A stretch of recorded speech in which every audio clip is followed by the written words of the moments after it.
있습니다.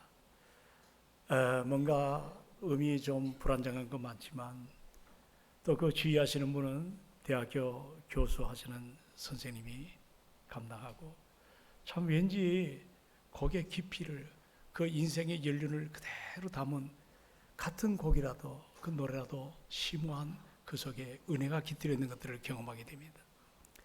이분은 우리 가브리엘이라고 이 청년들이 이렇게 헌신하는 아름다움이 있습니다. 젊은 기백이 그 안에 있고 또 하늘의 비전을 갖고 찬양하는 모습이 그렇게 아름다울 수가 없습니다. 그리고 이 3부는 오늘 보니까 휴구한 사람들이 상당히 많은데 그래서 무슨 얘기인지 몰라요. 여기 자리에 안 보이는 사람 보니까 1부, 2부에 다 나왔더라고. 어딜 가시는지. 그래도 늘 특히 지휘자 가운데 여성 지휘자가 많습니까? 적습니까? 예, 그 참 아름다운 그 손끝에 저는 수많은 그 지휘자의 모습을 봤는데 참 우아하고 또 찬양을 이렇게 아름답게 함께 따라하는 이 시원 찬양대의 격조 높은 그 은혜를 또 깨달을 때마다 은혜가 됩니다. 목사도 은혜를 받아야 됩니다. 그래서 이 시간에 은혜 받은 목회의 말씀이 새로워진 것들을 보게 되는데 이제 6월 14일이 되면 교회는 창립 57주년이 됩니다. 10년이면 강산이 변하는데 이제 6번의 강산이 바꿔서는 그리고 그 고비마다 이루 말할 수 없는 어려움도 있었던 건 사실이지만 우리 하나님께서 대장이 되어주셔서 우리 교회를 이렇게 안정 있게 이제 57년 동안 함께 하신 것을 생각할 때 참으로 57년은 우리가 지킨 건 아니잖아요. 하나님 우리를 지켰고 또 다가올 미래를 향해서 새로운 문을 우리에게 열어주시는 하나님의 비전을 갖고 우리가 살아갑니다. 저는 오늘 이 아침에 이제 함께 읽은 요엘 선지, 그 하나님의 종 요엘이 바라봤던 성령의 비전, 이 성령의 비전이 우리 안에 임하여 세상의 모든 장벽을 훌떡 넘어서는 그 역사가 오늘 우리 교회 안에 가득 일어나기를 소망합니다. 할렐루야. 여러분, 사실 교회에서 여러분이 이처럼 나와 예배드리잖아요. 말씀을 통해서 우리가 하나님의 음성을 듣습니다. 어디 저 산에 가서 직통계시를 받는 게 아니라 오늘 이 시간은 여러분의 주의 자리에 앉아서 말씀을 받을 때 하나님의 음성을 듣는 겁니다. 그러면 이것이 나의 비전이 되어야 됩니다. 나의 꿈이 되어야 될 줄로 믿습니다. 그냥 스쳐가는 말씀으로 아무 생각 없이 그냥 앉아있는 이것처럼 안타까움이, 이것처럼 정말 허무함이 어디 있겠어요. 오늘도 여러분 신약교회 부흥하는 교회 보면 하나님의 말씀이 과연 그러한가, 날마다 성경을 상고하고 더 상고된 그 말씀을 붙잡고 살았습니다. 여러분 또 이런 구절도 있지 않습니까? 참으로 바울이 전했던 이 말씀이 사람의 말로 듣지 아니하고 하나님의 말씀으로 들었습니다. 그럴 때 그 시대에 그 교회가 아름답게 세워지는 걸 보게 됩니다. 여러분 한번 따라합시다. 하나님의 음성을 듣자. 자, 무엇을 통해서? 말씀을 통해서. 이것이 나의 비전이 되고 이것이 나의 꿈이 되기를 주의 이름으로 축원합니다. 잠언 29장 18절에 보시면 묵시가 없으면, 자, 뭐가 없으면? 백성이 방자히 행한다는 말씀이 있습니다. 사실 이 묵시라는 단어는 굉장히 어려운 단어 중에 하나입니다. 요즘 말로 표현하면 하나님의 이상, 꿈, 이 비전도 이것이 동일하게 취급이 되고 있습니다. 근데 그러한 이상과 꿈과 비전이 없다면 방자하게 행한다는 표현이 있습니다. 히브리 단어로 방자하다는 말은 우리가 신중해야 될 장소에서, 우리가 자제력을 가져야 될 그 장소에서 신중함이나 자제력을 상실한 경고망동을 의미합니다. 이 말은 바꿔 말하면 우리가 하나님 나라의 꿈을 갖고 있지 않다면 우리 인간은 타락한 본성이 내 삶을 지배하기 때문에 우리는 경고망동한 삶을 살아갑니다. 여러분, 비전이라는 것 청년들에 국한된 단어는 결코 아닙니다. 이상이라는 것, 꿈이라는 것, 이건 어떻게 보면 눈에 보이지 않는 것을 바라볼 수 있는 하나의 통찰력을 말하거든요. 따라서 저 사람 비전을 가졌다, 꿈을 가졌다, 이상을 갖고 있다는 것은 그 사람의 시선이 자기 안에만 머물고 있지 않아요. 바로 그러한 사람의 시선은 오늘을 뛰어넘어 언제나 저 먼 것을 향해 있습니다. 망상이 아닙니다. 먼 것에 시선을 머물러 있을 뿐만 아니라 그 시선에 맞닿아 있는 거기에까지 자기 자신을 맞추기 위해서 부단히 애를 쓰는 사람들이에요.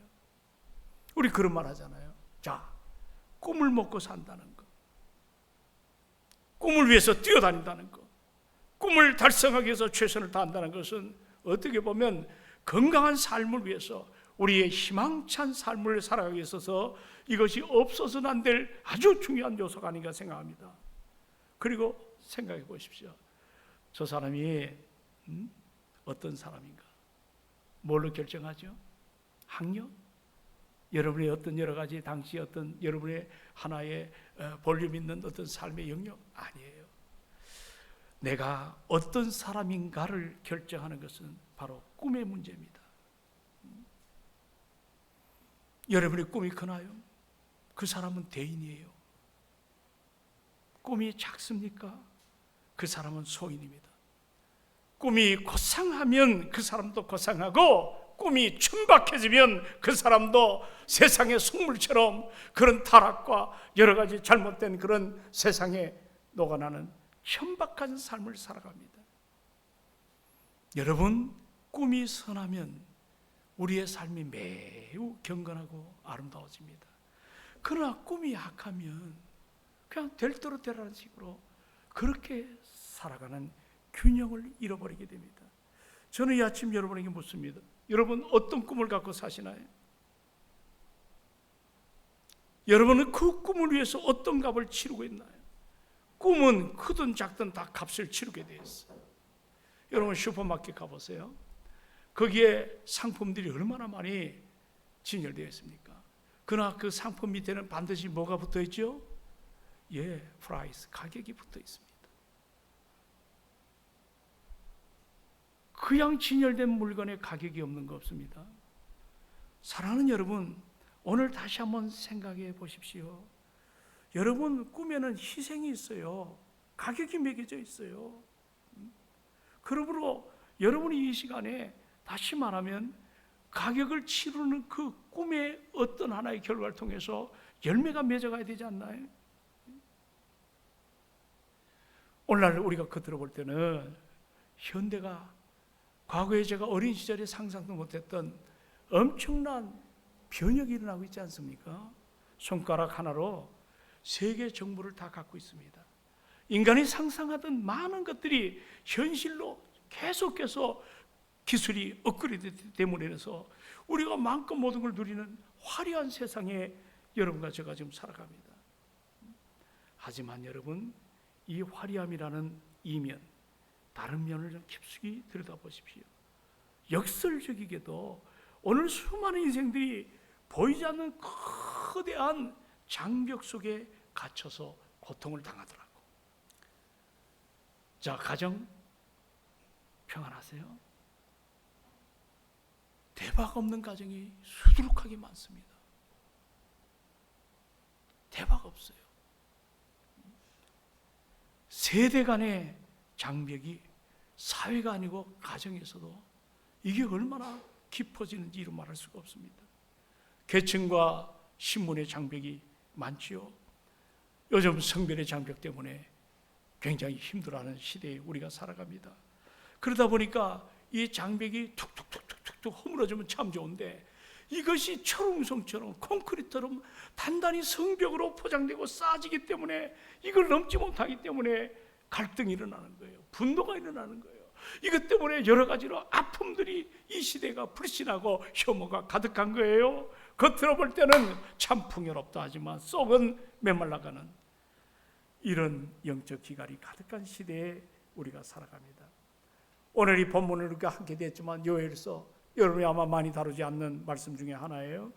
요엘이 살던 시대가 바로 그런 시대입니다. 전무후무한 국내적으로 기근이 일어났어요. 그리고 소위 메뚜기 재앙이라고 하는 것들이 일어나게 됐는데, 요엘서 2장 2절에 보니까 이거를 좀 문학적으로 표현을 했더라고요. 어둡고 캄캄한 날이요 짙은 구름이 덮은 날이다. 그러나 이것이 단순히 문학적인 이 문학적인 숫자가 아니에요. 현실입니다. 메뚜기가 하늘을 덮었는데 대낮에도 태양빛이 차단되는 것처럼 지금도 중동 지방에 메뚜기 떼가 한번 일어나면 수억 마리, 작게는 수억 마리, 많게는 수십억 마리가 그 들판을, 황무한 땅을 새까맣게 덮어갑니다. 여러분 한번 생각해 보십시오. 수십억 마리 상상이 가나요? 네? 그 날개짓은 어떻고요? 여기 우리 하옥수 원사님 계시지만 몽골에 오랫동안 선교하셨어요. 우리 청년들과 함께 그 어느 한 텔레즈라고 하는 국립공원에 간 적이 있습니다. 근데 거기에 메뚜기 떼가 뭐 이렇게 수십억은 아니지만 엄청난 메뚜기 떼가 그 텔레즈에 덮어오는 걸 봤는데, 야, 우리가 어릴 때 들판에 다니면서 메뚜기 잡아다가 튀겨 먹고 하는 그런 메뚜기가 아닙니다.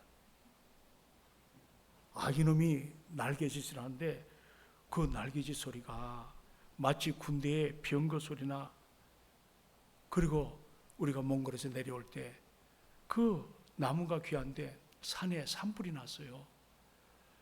산불이 달려도 끝이 없이 산불이 번집니다. 근데 여러분, 산불이 타는 소리,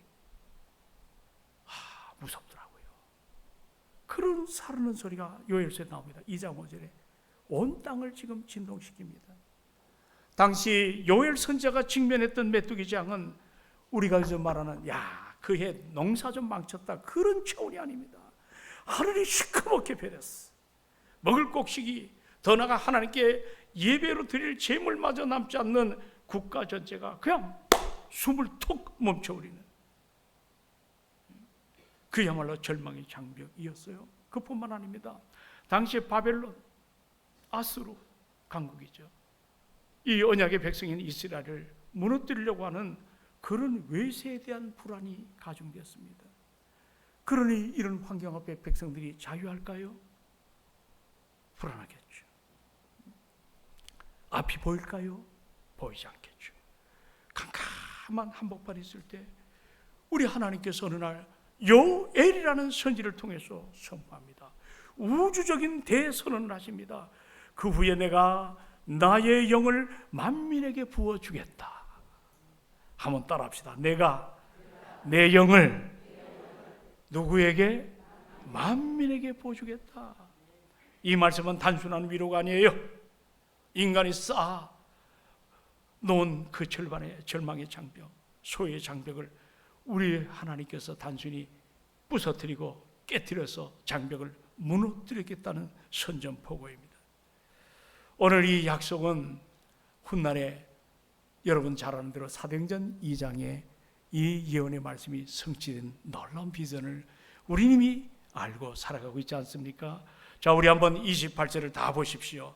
성령이 임할 때 세대의 장벽을 넘어서 소통하게 하는 메시지거든요. 우리 한번 28절을 다 같이 읽도록 합니다. 자, 시작. 그 후에 내가 내 영을 만민에게 부어주리니 내가 너희 자녀들이 예언할 것이요, 너희 늙은이들은 꿈을 꾸며 너희 젊은이들은 이상을 볼 것이요. 아멘. 여기 보니까 다시 한번 정리합시다. 자녀들은 뭐 해요? 자녀들은 뭐 해요? 예언을 할 것이요, 늙은이들은 꿈을 꾸겠다, 너희 젊은이들은 뭐예요? 이상을 본다.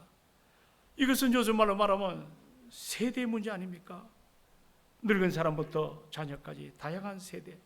오늘날 우리가 세대 속에 살아가지만 갈등이 있는 것이 당연한 상식처럼 보여집니다. 여기 보십시오. 어르신들은 적어도 경험 많아요. 좀 몸이 불편하고 여러 가지로 힘이 든 건 맞지만 그들은 남이 함부로 범접할 수 없는 경험을 갖고 있는 사람들입니다. 우리 청년은 뭡니까? 돌을 씹어도 먹을 수 있는 이 패기가 있는 청년들입니다. 그리고 앞으로 살아가야 될 어린 자녀들은 결코 여러분들, 그들은 희망을 갖고 살아가요. 여러 가지로 다양한 여러 가지 생각을 갖고 성장하잖아요. 근데 이것이 한마디로 말하면 이 생각의 장벽이 너무 이것이 두꺼운 거예요. 그러나 보세요. 하나님의 영, 따라합시다. 하나님의 영, 하나님의 영, 성령이 임하게 되면 가진 장벽과 가진 갈등과 세대 간의 아픔이 다 무너지게 되고, 이것이 하나가 되는 비전을 우리에게 말씀합니다. 자, 자녀들은 예언하고 노인들은 꿈을 꾸고 청년은 이상을 본다는 겁니다. 여기서 예언과 꿈, 이상은 뭐 내가 다른 주장, 다른 생각, 다른 말을 하는 것이 아니라 이것은 한 가지 공통적인 게 있습니다. 무언가 이 은혜 앞에 선 사람은 보고 산다는 거예요. 교회 나와도 그냥 나오는 게 아니에요. 여러분의 믿음의 눈으로 바라보면 하나님의 신령한 세계가 있습니다. 오늘 내가 문제가 가득하다 할지라도 그 신령한 세계 속에 내 삶을 맡길 때 이 땅이 주지 못하는 하나님의 축복을 우리가 누리지 않겠습니까? 여기에 삼중, 여기 늙은이 또 젊은이 아이들 다 여기 이상과 꿈과 여러 가지 다 모든 것들이 비전이 다 예언이 다르지만 한 가지 공통적인 것은 뭐냐면 예수 믿고, 따라합시다. 예수 믿고 성령을 내 안에 모신 사람은, 여러분이 얘기해 봅시다. 다 꿈을 갖고 살아요. 자, 오늘 여러분 다 꿈을 갖고 사는 것 맞죠? 맞죠? 그게 큰 꿈이든 작은 꿈이든, 야, 내가 뭔가 꼭 해야 되겠다, 내가 이건 버려야 되겠다, 내가 이건 취해야 되겠다. 저 여러분 아닌 사람 어디 있나? 다 그 꿈을 갖고 살아요. 아픈 사람은 좀 치료가 일어났으면 좋겠다. 할렐루야. 병상에 누운 사람들, 목사님, 내가 건강할 때는 내 두 발로 맞고 돌아다녔어요. 이젠 내가 돌아다닐 수가 없네요. 그 이야기를 들을 때 신방 같은 목사 입에서 뭐라고 얘기하겠어? 형제님, 자매님, 아니에요. 주님이 함께 하세요. 주님이 함께 하세요. 뭐라고 얘기하냐면, 목사님, 내가 젊을 때, 건강할 때, 내가 뛰어다닐 때, 내가 내 마음껏 그렇게 생각할 때 좀 더 전도했으면 참 좋았을 텐데. 후회를 하는 거예요. 아무것도 못하는 거예요. 사랑하는 여러분, 하나님의 사람들은 예배 시간에 비전을 갖고 삽니다. 말씀으로 아멘, 내가 그렇게 살아가기를 원합니다. 이것이 우리의 소망이어야 될 줄로 믿습니다. 그 비전은 뭐예요? 하나님 나라와 그 나라 속에 통치되는 하나님의 주권 앞에 구원받는 하나님의 백성들이 모여 은혜의 공동체를 세워가는 것. 교회는 바로 그 꿈을 꿔야 되지 않나요? 여러분, 그 꿈대로 우리가 살아가야 되지 않나요? 우리 동성교회가 지난 57년 동안 든든하게 세울 수 있었던 비밀이 뭐예요? 그 초대 국회의원 지내셨던 일대 목사님, 60세 때 역학나로 신학교를 졸업했습니다. 가슴이 뜨거웠습니다. 요즘 젊은 세대처럼 많은 학문적 공부를 못한 분입니다. 그러나 그 가슴으로 강단에서 말씀을 전할 때 기적이 얼마나 많이 일어났는지, 안진미가 일어났다고, 눈먼 자가 눈을 떴다고, 이게 아무도 할렐루야 아멘도 안 해요.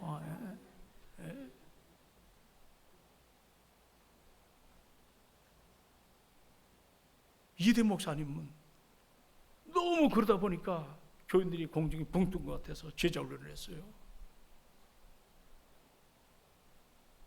그 나이 든 분이 유명한 제자 훈련이라는 것을 나를 꼭 함께 데리고, 나이가 많으셨어요. 그래서 제가 옆에 따라다니면서 이대 목사님은 정말 공부를 많이 한 목사입니다. 의대를 나왔잖아요. 미국의 담쟁이 덩굴로 일컬어진 아이비리그에 거기서 공부하신 목사님이에요. 제자 훈련. 부족한 종은 제가 은사도 받아, 은사가 있어요. 제가 제자 훈련도 여러 번 받아봤어요. 이게 전부 아울러 가지고 우리 주님의 교회에 이렇게 여기까지 왔고, 우리 훌륭한 장로님들 정말 하나가 되어서 믿음으로 모든 걸 감당하는, 제가 정말 행복한 목표를 지금까지 해오고 있습니다. 어려움이 있었지만 주의 은혜가 한데 여기까지 하나님의 사랑으로 여기까지 온 것을 감사하시기를 주의 이름으로 부탁합니다. 그러므로 이제 우리가 가져야 될 것은 세대의 장벽을 좀 뛰어넘읍시다. 미래 비전을 갖고 하나님의 기쁨을 가지고 우리가 성령 안에서 살아가야 되지 않나요? 오늘 요엘 선지는 29절에 보니까 성령이 뭐냐? 우리의 신별, 신분, 차별을 넘어 장벽을 깨뜨리는 하나님의 역사를 우리에게 보여줍니다. 우리 29절 다 같이 시작. 그때에 내가 또 내 영을 남종과 여종에게 부어줄 것이요. 자, 여러분, 지금이야 우리가 다 인권이 있고 모든 것들 우리가 살아가죠. 조금만 우리가 손해보면 여러분 법에다 호소하잖아요. 그러나 옛날만 해도 고대 사회의 배경을 보면 이것이 상상할 수 없는 일들이에요. 종, 여성, 소외된 사람들 아니에요? 인격적으로 대우를 못 받은 존재들 아니에요? 당시 세상의 권력자들은 마음껏 이러한 사람들을 짓누르고 자기 배를 채우기 위해서 그렇게 혈안이 됐던 그 시대예요. 그런데 성령이 오셔서 선포합니다. 내 영을 가장 낮은 곳에 있는 남종과 여종까지 조건 없이 부어주겠다는 메시지입니다. 성경에 보면요, 부어준다는 단어가 많이 나옵니다. 이 부어준다는 것은 유대 지방에 보면 실감납니다. 건기가 있고 우기가 있거든요. 건기 때는 피 한 방울이 안 나옵니다. 그러나 우기 때는 이게 하늘이 열려요. 비가 쏟아져요. 그래서 한순간에 강을 이루고 한순간에 사람이 걸을 수 없을 만큼 엄청난 비의 양이 강수량이 일어납니다. 마치 이것은 구원과 연관이 지어지면 내가 아무리 예수 안 믿으려고 발버둥을 쳐도 내가 주님이 은혜로 나를 붙드는데 그 싫어서 요나처럼 그렇게 숨을 딸지라도 우리 하나님은 내가 피하고 싶어도 안 맞으려고 해도 부어주시는 것처럼 오늘 우리를 하나님의 자녀로 삼아주심을 믿으시기 바랍니다. 내 노력과 내 행위와 내 구원의 어떤 성취를 위해서 내가 열심히 하는 게 아니에요. 구원은 따라합시다. 구원은 하나님의 일방적인 은혜입니다.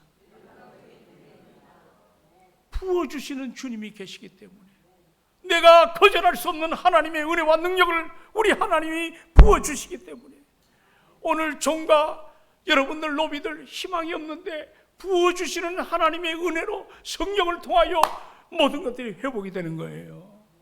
우리나라의 초창기에 복음이 들어왔어요. 여러분, 참 많은 에피소드가 있습니다. 그 가운데 박수무당이 하나 있었는데요, 이 박수무당이 백사겸이라고 하는 완전히 노예죠. 노비죠. 근데 신기를 받아가지고 그걸로 먹고 살았습니다. 어느 날 선교사가 왔습니다. 당시 예수 안 믿으면 죽습니다. 심판을 받습니다. 근데 별거 아닌 것 같은데 그 백인 선교사가 던진 말이 밤에 자다가 일어나게 되고 악몽 같은 꿈을 대요. 예수 믿으라, 예수 믿으라. 그래서 어느 날 이 박수무당을 포기했어요. 자기 인생을 포기한 겁니다. 그리고 신앙생활을 하다가 나중에 전도사가 되었어요. 종인데요. 그러다 보니까 이거 좋거든, 기가 막히거든. 자기 아들 불러다가 너 나처럼 살면 안 돼. 그래서 선교사의 도움을 통해서 미국에 갔어요. 학위를 했어요. 박사학위. 한국에 왔어요. 그리고 연세대학교에 마치 총장이나 다름없지, 초대 총장이나 다름없지. 여러분, 연세대학교의 총장이 됐어요. 아무도 감동도 없다. 네. 내가 신방 다닐 때 보면 너 이게 출세할 친구들을 보여. 너 이왕이면 그 자리에 최고의 자리에 탑에 올라라. 여러분, 자녀들을 마음껏 축복하시고 축복으로 키워나가시길 바라요. 그런데 연세대학교 총장이 돼요. 여기도 연대 나온 목사님 계시지만 옛날 나하고 동역하던 지금 저 남서른회교회 박완철 목사님이 연대 공대를 나왔어요. 어느 날 목사님 나하고 좀 자기 출신 학교 구경전까지. 그러더니 그 학교 캠퍼스를 쭉 얘기하는데 참 은혜가 되더라고. 그게 노예의 자식이, 종의 자식이 은혜 받고 공부해서 그런 거대한 이 땅의 질서와 은혜 앞에 선 아름다운 학교를 세운 거예요. 비단 그뿐이겠습니까? 오늘날 은혜 받게 되면 출신 아니에요. 신분과 뛰어넘어서 당당히 왕 같은 제사장으로 우리 인생이 신분과 수준이 달라질 줄로 믿습니다. 여러분, 성경의 역사임을 우리가 알아가야 될 줄로 믿습니다. 예, 성령이 장벽을 무너뜨리고 이와 같은 신분 상승을 일으키는데요, 여기 내려가 30절로 32절에 보면 성령님은 절망의 장벽을 뛰어넘어 우리에게 구원의 소망을 주세요. 자, 우리 한번 30절로 31절 두 절만 봅니다. 자, 두 절 다 같이 좀 어려운 구절이에요. 30절 31절 시작. 내가 이적을 하늘과 땅에 베풀리니 곧 피와 불과 연기 기둥이라. 31절 여호와의 크고 두려운 날이 이르기 전에 해가 어두워지고 달이 핏빛같이 변하려니와. 여러분, 참 어려운 말씀을 지금 이 아침에 대하고 있습니다. 여기 피와 불과 연기, 이거는 재난이죠, 재앙이죠. 근데 하나님이 주시는 건데 언약의 백성에 이런 어려움이 일어나는 거예요. 근데 우리가 이 아침에 기억할 것이 하나 있습니다. 하나님은 에레미야에도 나오죠. 인생을 재앙 가운데 빠뜨리는 것이 하나님의 뜻이 아니에요. 우리에게 평안과 우리에게 소망을 주시는 것이 하나님의 뜻인 줄로 믿으시기 바랍니다. 그러면 왜 우리가 이렇게 원치 않는 이런 재앙이 우리 삶을, 피부를 뚫고 우리의 삶 속에 들어와서 우리에게 고통을 주느냐 문제입니다. 바로 이 문제는 하나님이 당시 이스라엘 백성들이 회개하지 않았거든요. 은혜 받은 것을 은혜로 갚지 않았어요. 내가 다 잘난 모양으로, 내가 다 그렇게 한 모양으로 내가라는 자기 우상 속에 살아갈 때 우리 하나님이 그들에게 연단을 주신 거예요. 고난을 주신 거예요. 깨닫게 하기 위해서. 그래서 여기에 두려운 단어, 피, 불, 연기, 기둥. 저들은 이거 스스로 감당하지 못하는, 이것은 그들을 멸망시키는 데 주안점이 있는 거 아니에요. 오늘 다시 한번 이걸 통해서 깨달으라고, 회개하라고. 교만은 패망의 선봉입니다. 은혜 앞에 서라고 잠깐의 작정된 허용을 통해서 이 일을 허락하신 것입니다. 오늘 이걸 깨닫고 겸손하게 은혜 앞에 선 사람은 하나님의 주시는 회개를 통해 다시 한번 우리가 아름답게 설 줄로 믿습니다. 그러한 은혜 받은 사람은 이제 생각이 달라집니다. 시선이 달라집니다. 비전에 아름다운 초점을 두고 내 인생 주신 사명을 위해서 살아갑니다. 그게 오늘 유명한 구절입니다. 자, 우리 32절을 보십시오. 자, 시작. 누구든지 여호와의 이름을 부르는 자는 구원을 얻으리니 이는 나 여호와의 말대로 시온산과 예루살렘에서 피할 자가 있을 것입니다. 남은 자 중에 나 여호와의 부름을 받을 자가 있을 것임이니라. 아멘, 아멘.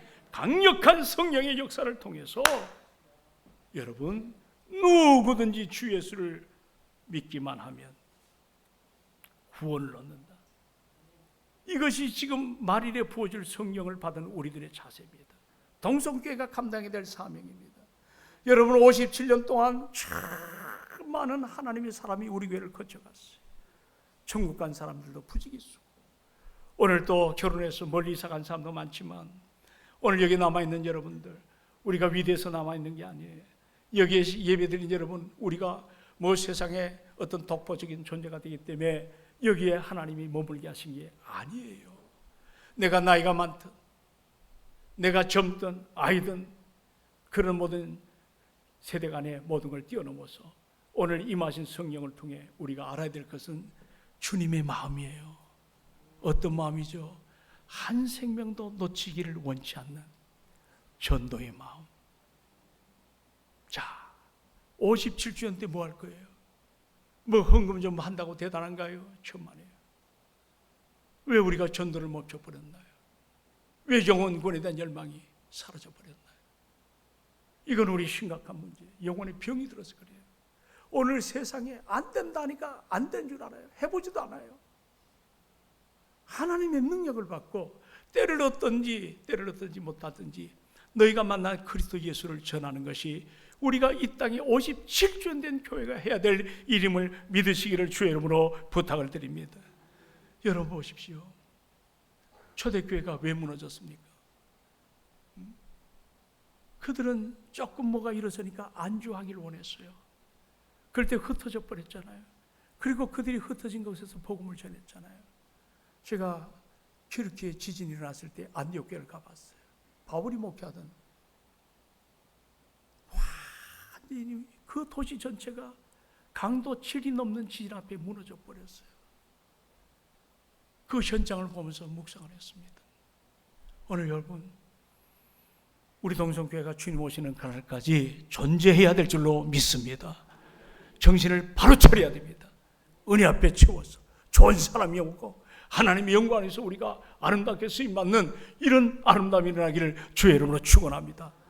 나는 손가락 하나 까딱하지 않으면서 권리만 내세우려고 하는 어리석음을 이제는 십자가 앞에서 회개하시기를 주의 이름으로 부탁을 드립니다. 모이면 따라합시다. 모이면 기도하고. 자, 이런 소리 안 돼요. 저는 지금 새벽부터 이렇게 나와 있어요. 자, 모이면 기도하고 흩어지면 전도하자. 제가 올해 나이가 많아요. 나도 믿기지가 않아요. 그런데 평생을 새벽 기도하고 평생을 예배를 드렸어요. 근데 어떤 사람, 목사님 힘이 드네요. 번데기 앞에 주름 잡는 거지. 여러분, 힘을 내세요. 힘을 내세요. 모이면 따라합시다. 모이면 기도하고 흩어지면 전도하자. 나는 요즘에 선거운동을 하잖아요. 어떤 사람은 자기가 크리스찬이래. 나한테 좋은 말 들을 수 있을까요? 없을까요? 이거 혁대가 벌써 또 내려가네. 있을까요? 없을까요?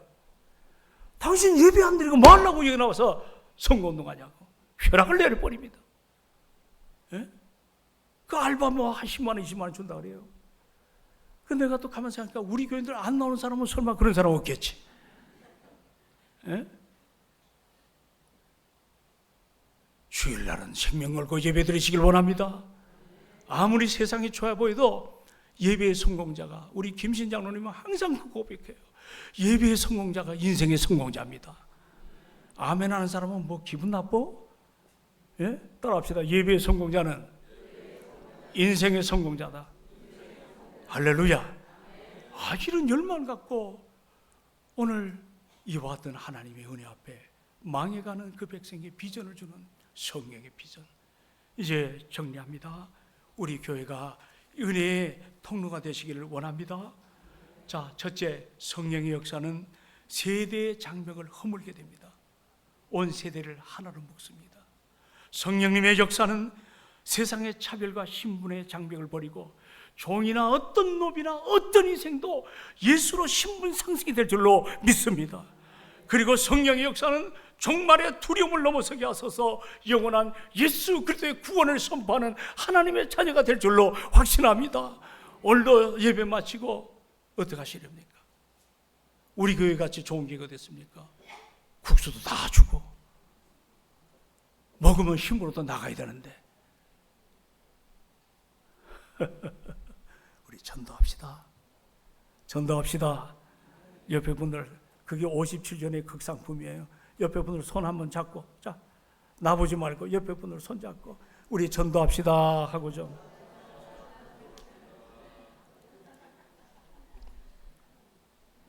근데 저래가지고 전도가 될까 모르겠다.